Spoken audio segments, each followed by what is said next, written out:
Welcome to another edition of Smart Chat here on YouTube.com. Want to continue my predictions, and this time the prediction for the NL Central. Obviously, you give me a margin of 3 games up or down. But as far as the NL Central, I do feel that the Cardinals will win it. I think they will have about 86 wins this year. They made just pretty much really one major move last year looking at this team.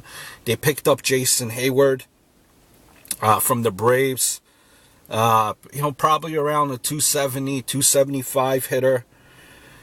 But, let's face it, looking on the negative here, you made that good move. But on the negative, you have aging. Your offense is aging.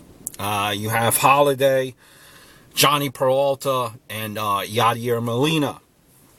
You're going to have to rely on your pitching, which has always been, so to speak, the Cardinals' way. But they also have an aging staff as well.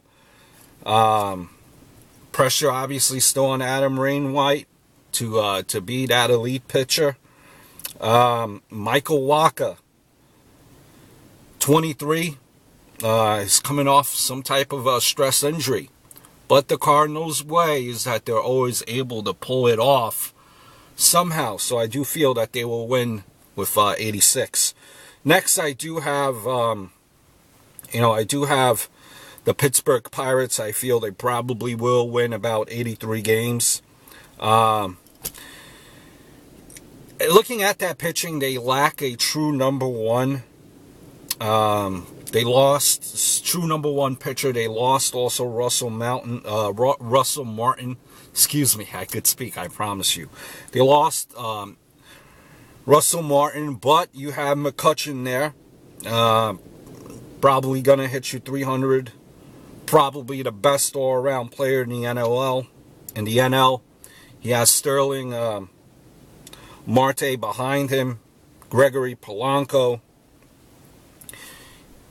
If Josh Harrison at third base could produce anything that what he did close to last year as far as OPS, I think the Pirates will do more than challenge for a wild card.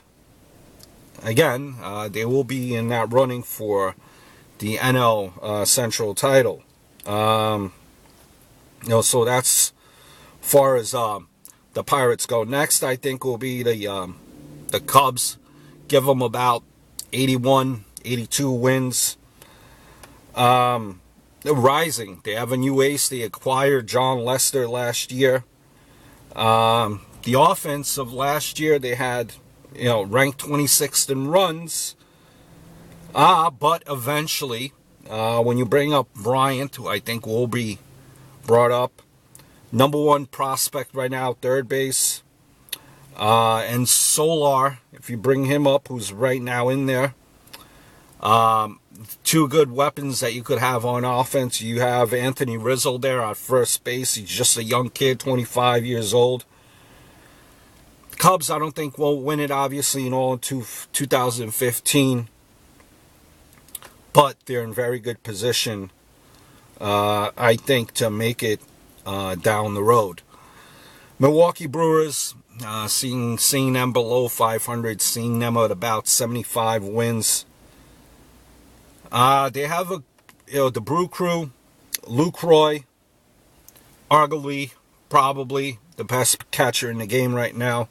Carlos Gomez behind him, great center fielder. Picked up Adam Lind as well. They improved their offense. But they still have major holes, I think. Your shortstop from last year, Segura, his production fell. Rotation, it's built around right now. Who you have is, I believe it's Garza. Can he bounce back? Kyle Loesch. Does that scare you?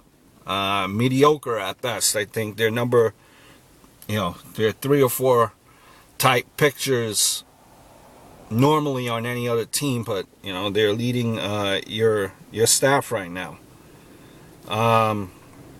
You lost also your Giovanni Gallardo.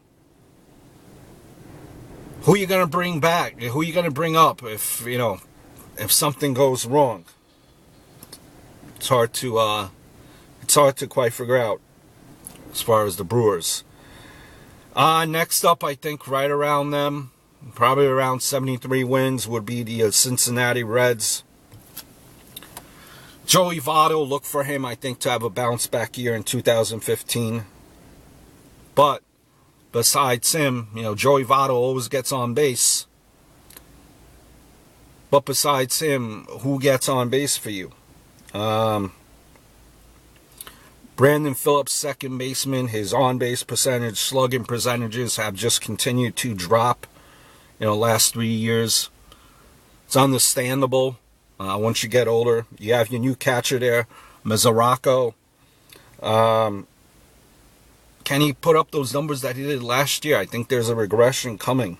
I think they will struggle to score as far as the Reds go. Your rotation, you look at Johnny Cueto is your ace there, Homer Bailey and Mike Leake. I believe their whip is close to 1.2, which is good. But are you going to be able to make up for that lack of run support that you have there? You know, bright side is you got Billy Hamilton, Mesoraco, still in their 20s, young enough to be a part of the next generation of Cincy.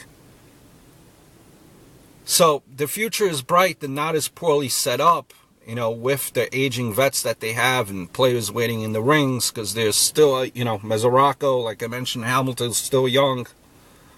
But, you know, I think the Reds will be the basement dwellers of this division. So interested to know your thoughts. Until next time, adios, over and out.